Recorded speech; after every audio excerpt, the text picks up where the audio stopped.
I found the top 10 most desirable careers for young people. Yes, somebody out there actually did a study where they surveyed a bunch of young people and asked them what careers they wanted to get into in the future. Now, a lot of these careers are exactly what you would expect, but some of them are really surprising. And number one on the list is actually my career. Well, sort of. Do you want to get paid to argue? Do you want to be able to wear a suit all the time? And do you want to make sure everybody else follows the rules while you don't follow them yourself? Well, you might want to consider being number 10 on this list, which is one of the most popular careers that a lot of people want to get into, which is lawyer at 6.4%. That's right, 6.4% of young people want to be lawyers as their profession. Now, I'm not surprised to see this one here. I mean, if you think about it, there's lots of movies about lawyers, there's lots of TV shows like Suits, and on top of that, this used to be considered a prestigious career, so parents tend to kind of push their kids into going into this type of career. But with that being said, I made an entire video about why being a lawyer is overrated. It's extremely competitive, there's not nearly as much opportunity as there was before, and it's also saturated. And on top of that, you are going to work ridiculously long hours for a very long time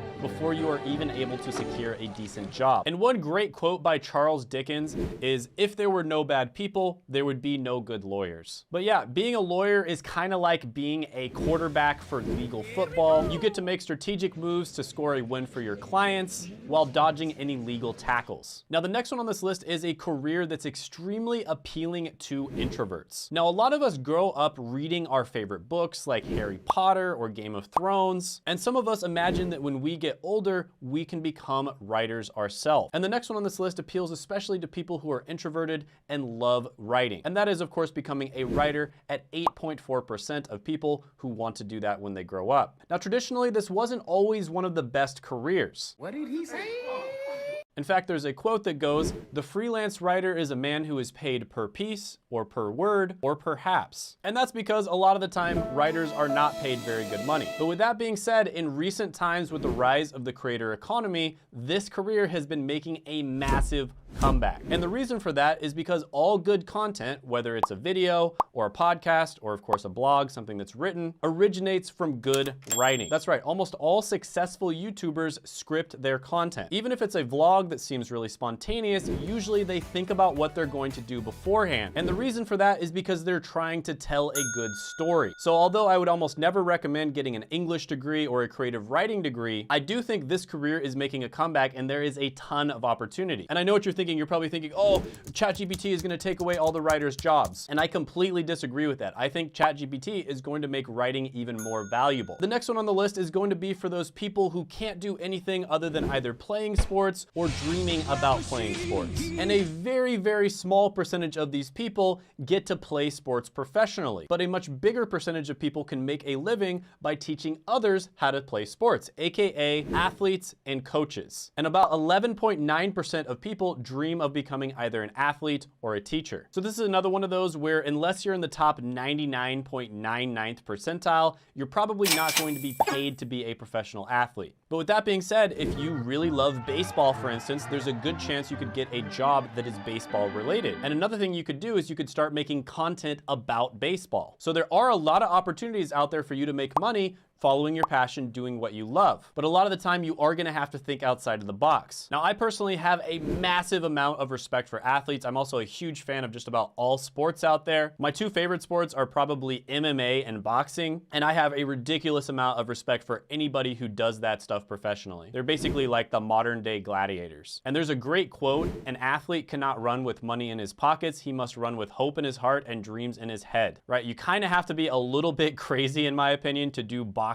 or MMA professionally. And the next one on the list is also very tough to get into, and if you are lucky enough to get into it, everyone is probably going to hate you and distrust you, and that is going to be a TV presenter. I think there was a survey done that 80% of Americans do not trust the news, and yeah, probably for good reason. But with that being said, about 12.5% of kids want to be TV presenters. Now, I would say with this one, if you want to do a job that's very similar but has a much higher chance of success, I would consider becoming an independent journalist. So you would be covering the news, but you would be doing it in video form on YouTube as well as your own blog. And journalism is kind of a lost art that used to be all about exposing corruption and making sure that people are playing by the rules. And in recent times, journalism is more about actually covering up corruption. So because of this, there is a massive amount of demand for independent journalists who actually cover it. A great example of this is CoffeeZilla. CoffeeZilla is absolutely blown up in recent years by covering different crypto scams. Now, the next one on the list is one that has probably about 100 different TV shows and maybe 1,000 different movies that were made about it. And this is one that's actually very realistic for you to get into if it's something that you want to do. And if you get into this, you'll get to save lives, wear scrubs, and play with a bunch of cool medical gadgets. And that is, of course, becoming a doctor or a nurse. And about 13.5% of people want to get into this. Now, this is one, especially the doctor part, where I personally think for most people,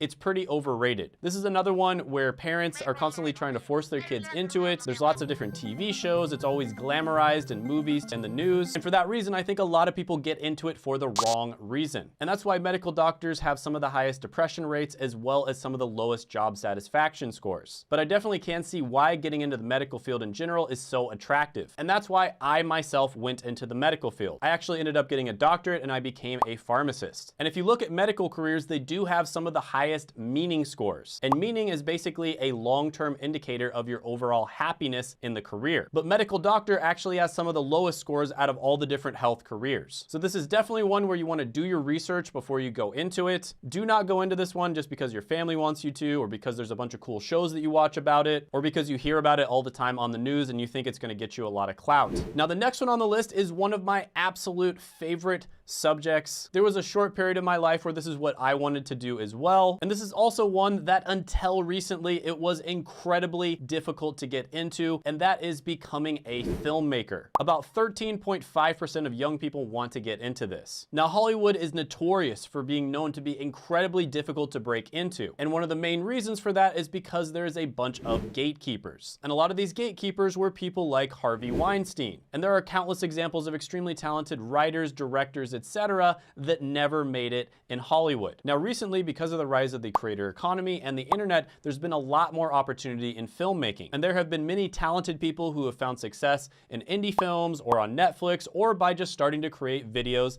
and then put them up on YouTube. A great example of this is Jordan Peele, who started his career out by making comedy sketches and then uploading them to YouTube on his channel, Key and Peele. He then leveraged that to become a Hollywood director and made some great films like Us, Get Out, and Nope. So it's definitely getting better, but there's still a ton of gatekeeping. And I think I speak for most normal human beings out there when I say that we're really tired of all the woke propaganda and virtue signaling that we're constantly seeing in Hollywood. But with that being said, the Hollywood monopoly is breaking and there's a lot of great alternatives that are popping up. So I think the smartest way to get into this would be by starting to create content online and building a personal brand. Now, the next one on the list is in the same industry and a lot of the same thing goes for it, but you're gonna be the star of the show, right? You're gonna be the person that the camera is on like 80% of the time, and that is, of course, becoming an actor. And this one comes in at about 15.7%. And a good quote with this one is, if you're an actor, even a successful one, you're still waiting for the phone to ring. So I would give all of the same advice that I gave to filmmakers to actors. A smart move would be to start building your personal brand and making content online. Now, the next one on the list is also going to be content, and it's going to be the kind that probably evokes the most emotion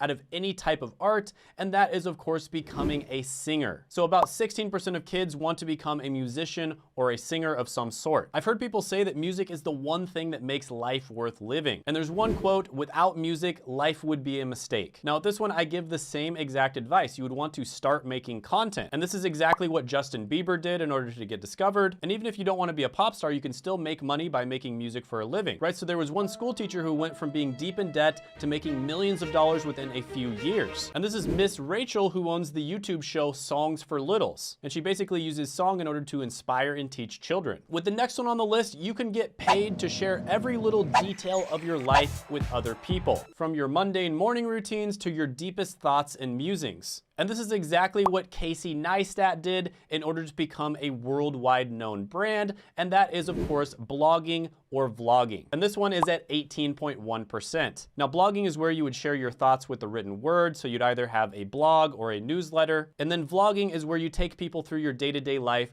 but you do it with video. And this is kind of like planting a seed of creativity that grows into a tree of expression. And the next one on the list is very similar, but it comes in at 34.1% of people wanting to get into it. And this is, of course, what I am doing, but I do have a little bit of a problem with calling this a job, and that is, of course, being a YouTuber. So being a YouTuber is kind of half job and half entrepreneurship, because technically you are getting paid by YouTube to do this in the form of AdSense, but there's also a lot of stuff you can do on the side to make money in other ways. But over 34% of young people want to be YouTubers when they grow up. And I'm gonna be honest with you, it's a lot of hard work and dedication. But with that being said, this is a very realistic goal. It's much more realistic, for instance, than becoming a filmmaker or an actor. And this is truly a job where you can literally make money doing your passion. And as somebody who's tried a lot of different jobs out there, this is definitely my favorite job that I've ever had. But with that being said, I do have some pro tips for you if you want to try to get into this. First of all, the smartest thing, like the biggest brain thing you could possibly do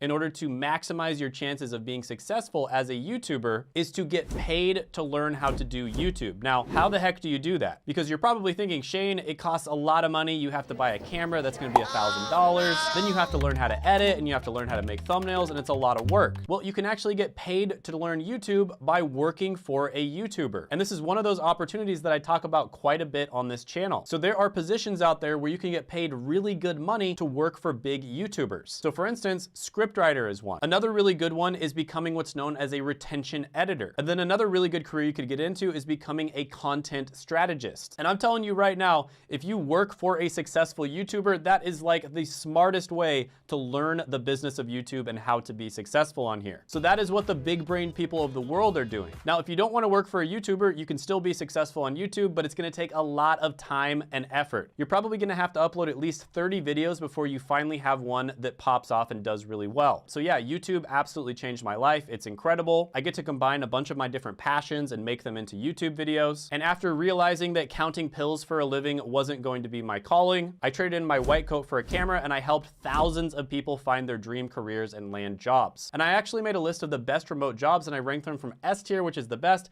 to F tier, which is the worst. And you can check that out by clicking right here.